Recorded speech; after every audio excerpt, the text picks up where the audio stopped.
오후에도 잘 오셨습니다. 네, 오늘 특별히 첫째 주 오후 예배 찬양 예배로 드립니다. 그동안 우리가 예수 그리스도에 관하여 성막과 관련된 말씀을 계속 공부했고요. 오늘도 이어서 성막에 제사를 드리는 제사장에 대한 말씀을 드릴 텐데, 이 제사장을 통해서도 누구를 만나야 하겠습니까? 예수 그리스도. 성막의 주인공은 바로 예수 그리스도이십니다. 오늘도 이 성막에 제사를 드리는 제사장의 모습 속에서 예수님을 만나시고 또 예수님을 닮아가는 여러분 되기를 주 이름으로 축원합니다. 오늘 말씀의 제목은 대제사장의 관복에서 만나는 예수 그리스도입니다. 자, 먼저 대제사장이 어떤 옷을 입었는지 여러분이 한번 풀 세트로 한번 보시기 바랍니다. 제사장이 이렇게 있습니다. 자, 머리에 흰 두건을 쓰죠. 그리고 뭔가 치마를 겹겹이 입은 모습을 알 수가 있어요. 자, 저 맨 아래 흰색으로 보이는 것이 이제 우리가 흔히 말하는 속옷과는 좀 다른데, 한마디로 그냥 안에 입는 옷이다 해서 속옷이라고 부릅니다. 자, 가는 배실로 만들었으니까 색깔이 당연히 흰색이죠. 자, 그다음에 그 위에 약간 짧은 치마 같은 것이 있죠. 그것을 겉옷이라고 합니다. 색깔은 청색입니다. 그리고 그 위에 맨 밖에 마치 무슨 설거지할 때 이렇게 두르는 앞치마 같은 느낌이 있는데 앞치마 아니고 에봇입니다. 에봇의 색깔은 네 가지가 섞여 있죠. 청색, 자색, 홍색, 흰색. 그리고 지금 자세히는 안 보일 텐데 가슴에 12보석으로 이렇게 치장이 된 흉패가 달려 있어요. 그리고 맨 위에 머리에 이제 관이 있는데, 자, 이것이 제사장들이 기본적으로 입는 옷의 구성인데, 자, 제사장들이 제사를 드리기 전에 먼저 여러분 성막부터 다시 복습을 해야겠죠? 성막. 자, 성막에 맨 처음에 성막 문이 나오죠. 자, 성막 문을 열고 들어가면 뭐가 처음에 등장합니까? 자, 오래돼서 기억이 가물가물한데 일부러 그림을 준비 안 했습니다. 여러분 한번 기억력을 되살려 보시라고. 성막문을 확 열면 먼저 보이는 것은 번제단입니다. 자, 번제단에서 제물을 태우죠. 우리를 위하여 희생하신 예수 그리스도를 상징하는 것입니다. 그리고 번제단을 통과하고 나면 그 다음에 물두멍 또는 바다, 바다같이 넓다 이런 의미이기도 하지만 물이 엄청나게 담겨 있다는 뜻입니다. 그 물두멍은 예수 그리스도께서 우리의 죄를 깨끗하게 하신다라는 것을 의미하는 것입니다. 자, 그리고 나면 이제 성막 안으로 들어갑니다. 성막에 지성소가 있고 성소가 있는데 먼저 성소가 나오죠. 자, 성소의 문을 열면 오른쪽에 뭐가 보입니까? 뭐가 보여야 되는데요. 오른쪽에 떡상이 보입니다. 떡상에 10개의 진설병이 있는데 그 진설병은 생명의 떡이신 예수 그리스도를 상징하는 것입니다. 그리고 그 건너편에 뭐가 보이세요? 7 등잔불이 보이죠? 자, 그것을 메노라라고 하는데 촛대인데 초의 가지가 7개란 뜻이지 7개의 등잔이 있는 것이 아닙니다. 자, 그것은 무엇을 상징합니까? 빛 대신 예수 그리스도를 상징합니다. 자, 그리고 정면을 보면 이제 휘장이 있는데 휘장 앞에 뭐가 하나 보여셔야 돼요. 분향단이 보이셔야 돼요. 그 분향단은 거기서 향을 피워서 그 지성소를 이렇게 보이지 않게 만드는 역할을 하는데, 이것은 우리를 위하여 중보하시는 예수 그리스도를 상징하는 거예요. 자, 그리고 드디어 지성소로 들어가면 그 안에는 딱 하나밖에 물건이 없어요. 뭘까요? 자, 언약궤가 있습니다. 근데 언약궤 위에 또 뭐라고 하냐면 시은좌 또는 시은소로 하는 게 덮여 있어요. 엄밀하면 2개가 하나의 세트로 놓여 있는데 그 안에 무슨 물건이 들어 있습니까?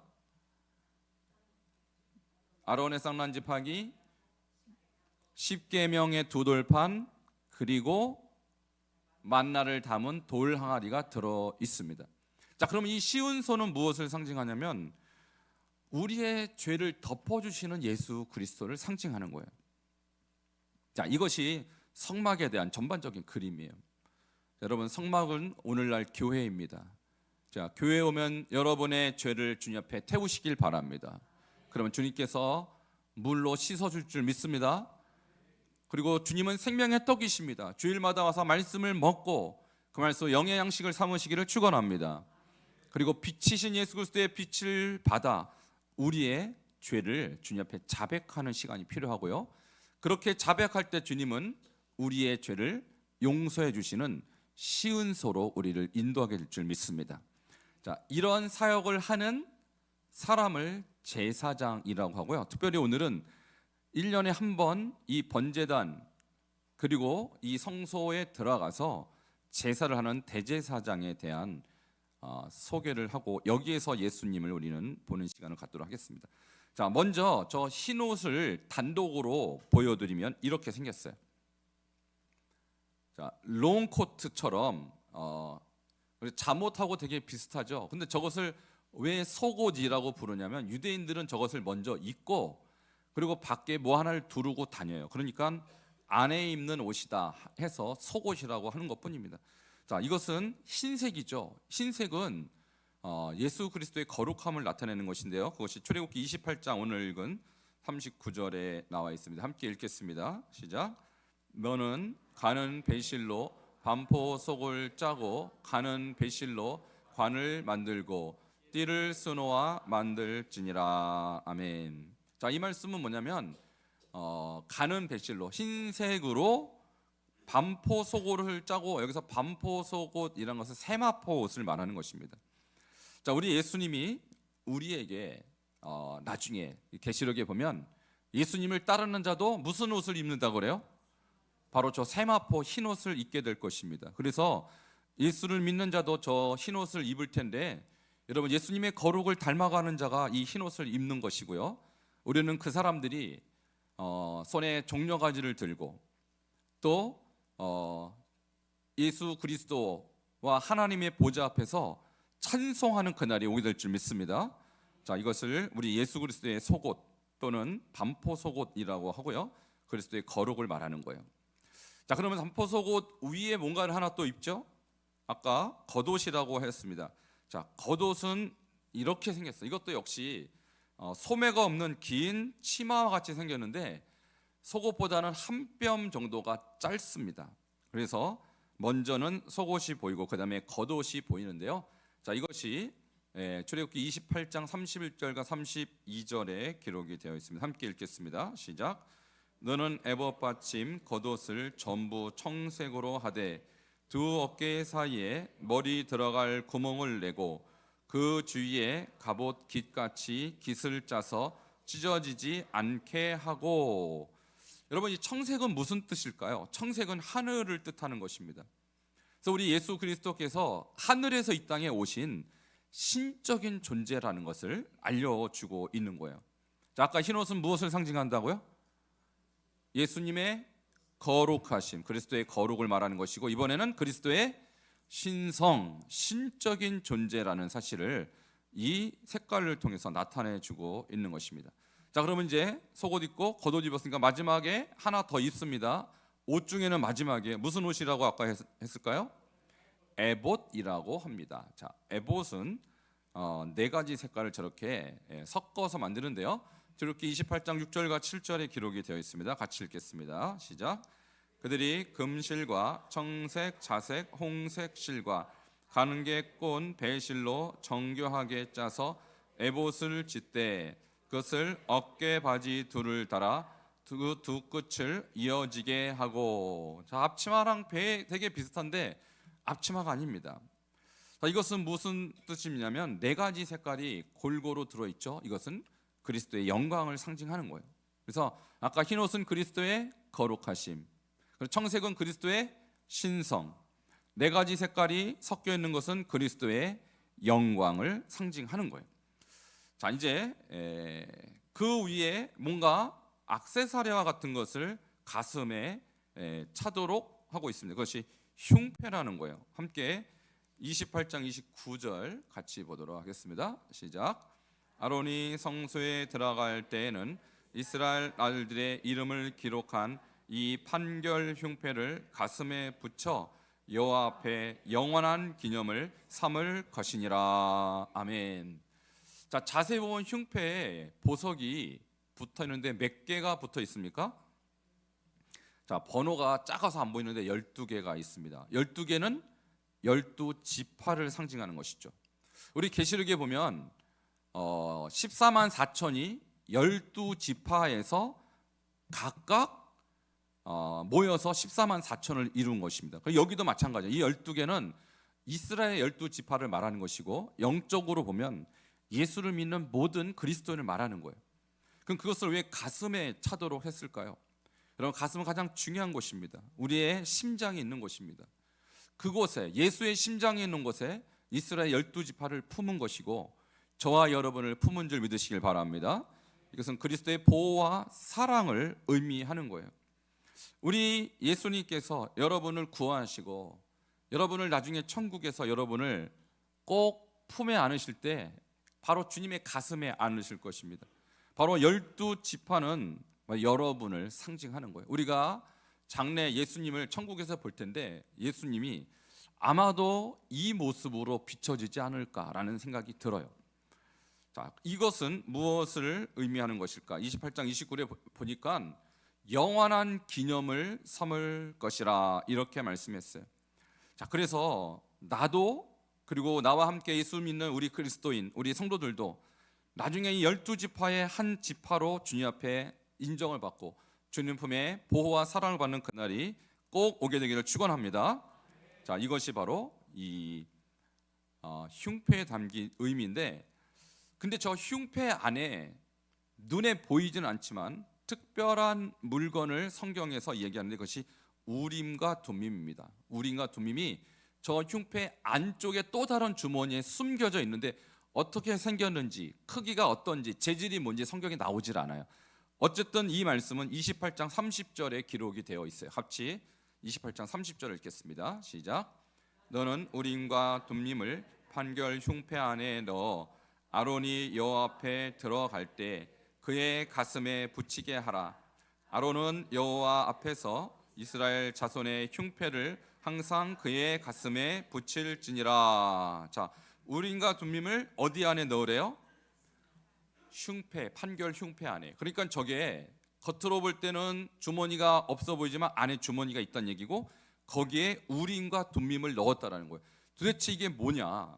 우림은요, 오르라는 단어가 빛을 말하는 것이고, 빛들, 빛이란 뜻이고, 둠밈이는 톰이라는 말이 공의, 완전이라는 뜻입니다. 그러니까 둠밈이란 말은 완전함을 뜻하는 거예요. 자, 이걸 어디에 썼을까요? 자, 이것을요 이때 썼습니다. 하나님의 뜻을 물을 때 썼어요. 그러니까 어떤 학자들이 이렇게 해요. 우림은 검은색, 둠밈은 흰색. 그래서 둘 중에 하나를 하나님께 물었을 때 흰색이 나오면 yes, 검은색이 나오면 no, 이랬을 것이다 라고 추측을 해요. 과연 그럴지는 모르겠어요. 어쨌든 하나님의 뜻을 물을 때 성경에 많이 묻잖아요. 다윗이 전쟁할 때 묻고 이스라엘 백성이 사사시대도 묻잖아요. 그럼 어떻게 물었을까? 하나님 어떻게 물어봤으니까 하나님이 대답했을까? 아니면 우림과 둠밈을 썼을까? 우림과 둠밈을 썼다는 거예요. 어쨌든 저것은 하나님의 뜻을 물을 때 썼고, 이것은 하나님은 공의로 심판하는 자이다 라는 것을 나타내는 것입니다. 오늘 이 시대에 우림과 둠밈이 있으면 좋을까요, 안 좋을까요? 너무 좋죠. 고민할 필요가 없어요.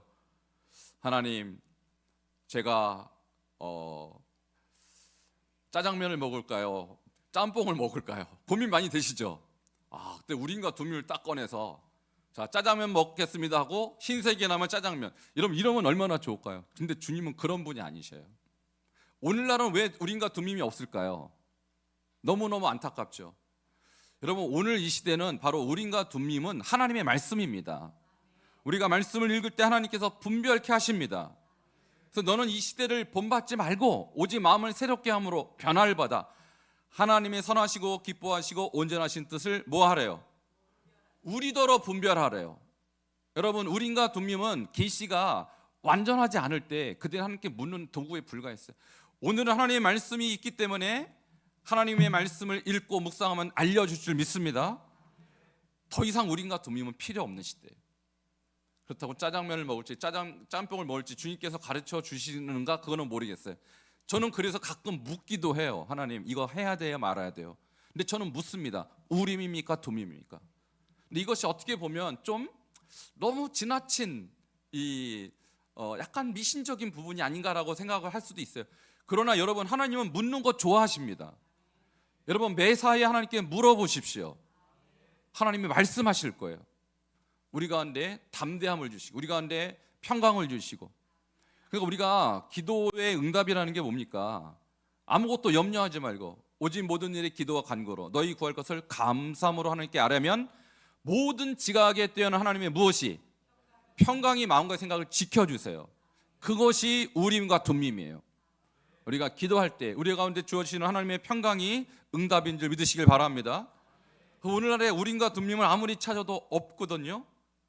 아쉽지만 없어도 되는 시대라는 거예요. 우리는 기도가 있습니다. 우리는 말씀이 있습니다. 오히려 우림과 둠밈이 있을 때 사람들은 더 타락했어요. 하나님께 오히려 기도 안 했어요. 오히려 이것을 더 미신적으로 여겼어요. 여러분 기도를 미신적으로 해서는 안 됩니다. 성경을 미신으로 여겨서는 안 됩니다. 여기에서 하나님과 교제하고 하나님과 친밀한 관계가 형성되는 것이 바로 제사장들의 사명이었어요.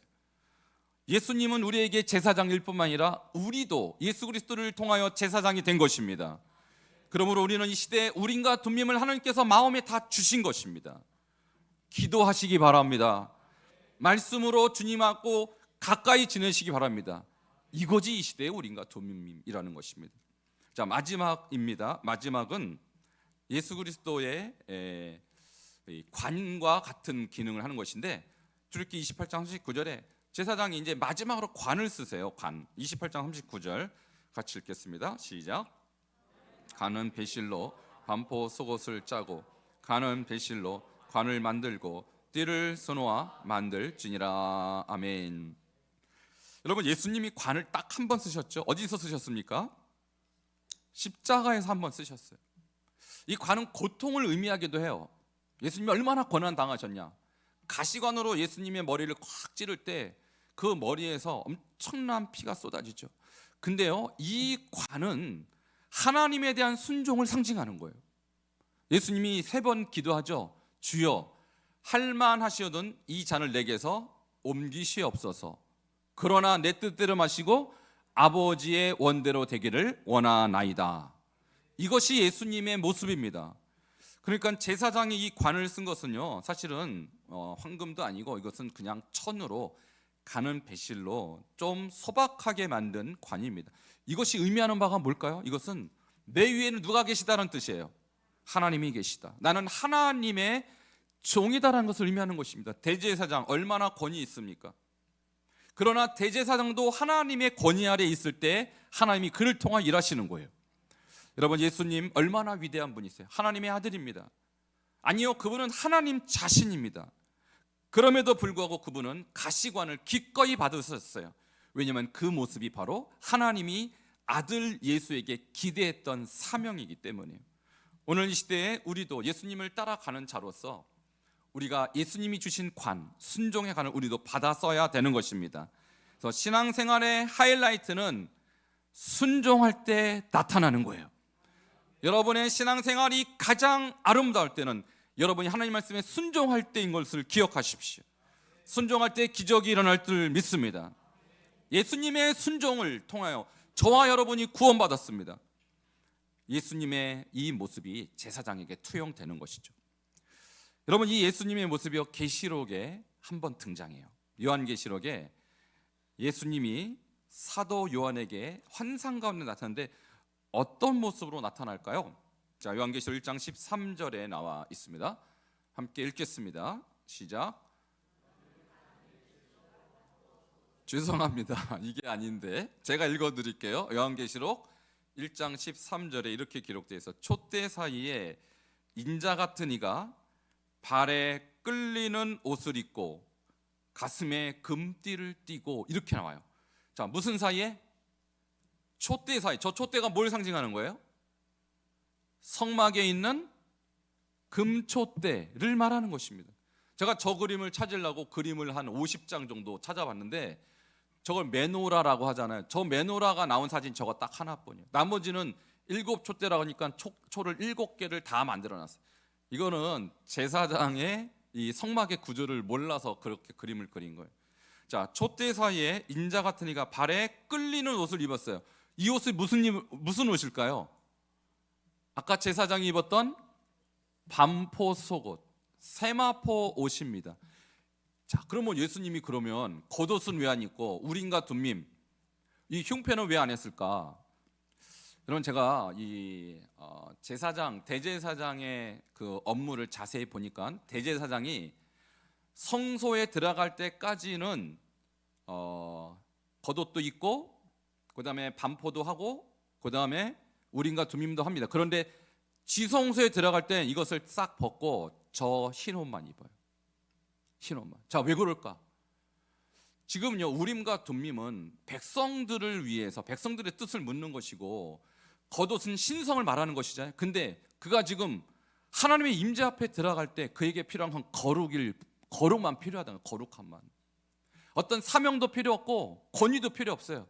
오직 하나님 앞에서는 거룩함만 필요한데 지금 요한계시록에 나타난 예수님은 오직 거룩하신 예수님만 나타나신 거예요. 자, 이 예수님이 그러면 사도 요한에게 주고자 하는 메시지는 뭘까? 그리고 7교회에 주고자 하는 메시지는 도대체 무엇일까요? 대제사장인 예수도 그의 모든 권위도 다 내려놓고 그의 모든 사명도 다 내려놓고 오직 거룩한 모습으로 나타났듯이 사도 요한을 비롯한 1세기의 성도들에게 요구한 것은 거룩한 것입니다. 그래서 예수님이 대제사장일지라도 그의 권위를 다 내려놓고 오직 하나님 앞에 한 평범한 사람으로 보이게끔 흰옷만 입고 나오셨다라는 거예요. 요한계시록의 예수님은 대제사장이지만 모든 권위를 내려놓은 아주 소박한 그저 한 명의 제사장의 모습으로 우리에게 나타났고 우리도 마찬가지입니다. 너는 택한 족속이요 왕과 같은 제사장이라. 그러면 제사장으로서 해야 될 가장 큰 사명은 뭐라고 생각할 수 있겠습니까? 바로 거룩이에요. 그래서 제가 오늘 소개는 안 했지만 마지막으로 대제사장의 관 앞에 흰 띠를 두르는데 그 띠는 여호와께 성결이라고 한 금으로 만든 패를 붙여요. 그래서 대제사장의 핵심 사역은 거룩함입니다. 오늘 이것을 대제사장의 사역을 통해서 우리가 배울 수 있고 예수님의 흰옷을 통해서 우리가 발견할 수 있는 것입니다. 그렇다면 오늘 우리는 대제사장의 이 사역 그리고 예수님의 모습을 통해서 우리가 따라가야 될 예수님의 모습은 무엇일까요? 그것은 바로 예수님처럼 그리고 대제사장처럼 성결을 추구하시기를 축원합니다. 오늘 아침에 아브라함 이야기를 드렸어요. 아브라함은요 하나님과 언약을 맺었기 때문에 한마디로 복이 터진 사람이에요. 최초로 하나님과 언약을 맺은 복이 있는 사람이에요. 근데 그 사람이 죄를 짓고요 실수를 범하고 인간적으로 판단을 할 때 주님이 그에게 나타나서 그에게 뭐라고 하셨냐면 너는 내 앞에서 행하여 완전하라. 이 완전하다가 흠이 없다, 죄가 없다는 뜻입니다. 하나님은 자기와 언약 맺은 자에게 마지막으로 소망하는 그림이 있다면 예수님과 같이 대제사장과 같이 거룩한 삶을 산다라는 것이에요. 오늘 이 아브라함도 그때부터 이름을 바꾸고 이제 인간적 아비에서 열국의 아비로 존재가 바뀌었듯이 여러분 오늘 대제사장이신 예수를 만났다면 여러분도 아브라함처럼 완전을 추구하시기를 축원합니다. 우리의 갈 길이 아직 멀었지만 우리가 한 걸음 한 걸음 무엇을 향하여 나아가야 되느냐, 과연 신앙생활의 끄트머리는 뭐가 우리에게 기다리고 있느냐, 바로 예수님의 거룩하심이 기다리고 있는 거예요. 그리고 대제사장이 보였던 거룩함이 기다리고 있는 것입니다. 우리가 하루하루 살아갈 때 죄와 싸워 이기게 하시고 그리고 예수를 따라갈 때 우리가 언약을 지키는 언약 백성으로서 최종적인 모습은 점도 없고 흠없는 거룩한 모습으로 예수님을 꼭 만나시기를 주 이름으로 축원합니다. 우리 함께 찬양을 부를 때 수많은 물이 줄지어 예수님을 따르고 있습니다. 근데 그 예수님 앞에 우리가 나올 때, 그 이름을 부르고 그 이름을 찬양할 때, 우리는 그 예수 이름 앞에 우리는 회복되고 또 치유될 줄 믿습니다. 오늘 찬양 우리가 다 같이 한 자리에서 일어서서 부를 때, 주님, 내가 이 수많은 무리들이지만 오늘 예수님을 만났던 이 사도 요한처럼, 그리고 하나님의 임재를 만났던 이 예수 그리스도의 모형인 이 제사장들처럼 우리도 예수님을 말씀으로 만나고 기도로 만나는 우리 자신 될 수 있도록 우리 찬양 하나님께 올려드리도록 하겠습니다.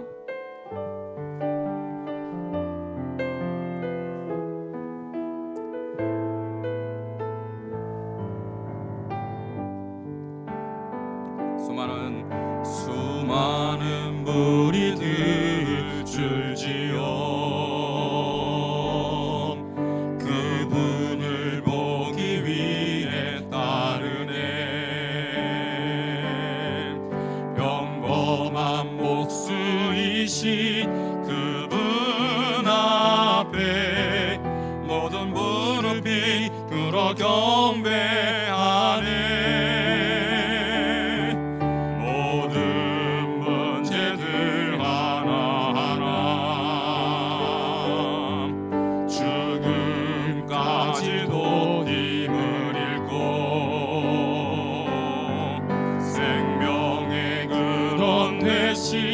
예수 이름 앞에 모든 권세들 굴복하네.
우리에게 대제사장이 있습니다. 그분은 우리의 연약함을 모르는 분이 아니십니다. 우리와 같이 시험을 받은 자로되 죄는 없는 분이라고 히브리서에 말씀하셨습니다. 우리의 문제를 아시고 우리의 아픔을 아시고 우리 고통을 아시는 주님이 오늘 대제사장으로 우리 앞에 나와 계십니다. 그 예수님 앞에 이름을 높이고 그분을 찬양하고 그분을 우리가 높일 때 주님이여 죽음까지도 힘을 얻고 나의 마음이 평강해질 줄 믿습니다. 주여, 오늘 주님 앞에 우리가 다시 한번 나아갈 때 주님을 따라 거룩의 삶, 정결한 삶, 천국 백성으로 합당한 그런 백성이 되게 해달라고 주여 한 번으로 짓고 통성으로 기도하겠습니다. 주여 하나님 감사합니다. 오늘 예수 그리스도의 거룩하신 앞에 우리가 주님 앞에 나왔습니다. 하나님, 우리가 예수님이 우리를 위하여 십자가를 지시고 주여 가시관을 드신 것은 바로 그분의 우리를 향한 사랑이요 하나님을 향한 생명인 줄 믿습니다. 주여, 예수 그리스도의 흰옷은 바로 그분의 거룩이요 예수님 그리스도의 겉옷은 그분의 신성이요 주여, 예수 그리스도께서 아버지 하신 아버지라며 흉패는 아버지 우리를 향한 주님의 희생과 사랑인 줄 믿습니다. 하나님의 우리가 그 거룩 그리스도께서 우리를 가슴에 품으시고 우리를 안으시고 우리를 인도하신다는 이 귀한 말씀 아버지 우리가 기억하며 우리도 그리스도를 본받아 여호와께 성결을 추구하며 여호와께 거룩을 추구하며 예수 그리스도를 만날 수 있는 거룩한 하나님의 백성을 낼 수 있도록 하나님의 붙드시고 역사하여 주시옵소서. 그래서 우리의 모든 삶 가운데 주님의 거룩이 나타나게 하시고 아버지의 사랑이 나타나게 하시고 하나님의 축복이 나타날 수 있도록 주님이 함께 하시고 붙잡아 주시옵소서. 오늘 귀한 말씀을 들었사오니 우리 제사장이신 예수 그리스도 주님이여 대제사장이신 예수 그리스도 앞에 우리의 모든 것을 드릴 수 있도록 함께하여 주시옵소서. 예수 이름 높이세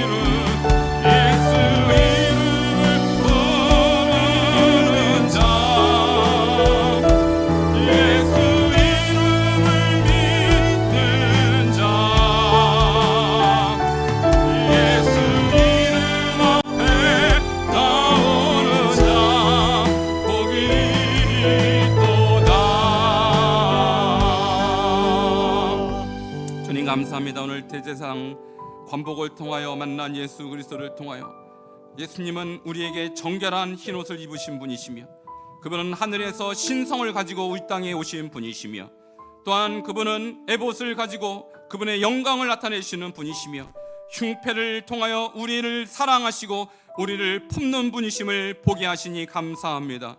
이 예수님을 오늘 말씀을 통하여 만나게 하여 주시고 그 예수님을 본받아 우리도 거룩을 향하여 나아갈 수 있는 천국의 백성들로 삼아 주시옵소서. 감사를 드리며 예수 그리스도 이름으로 축복하며 기도하옵나이다. 아멘. 네, 자리에 앉으시길 바랍니다.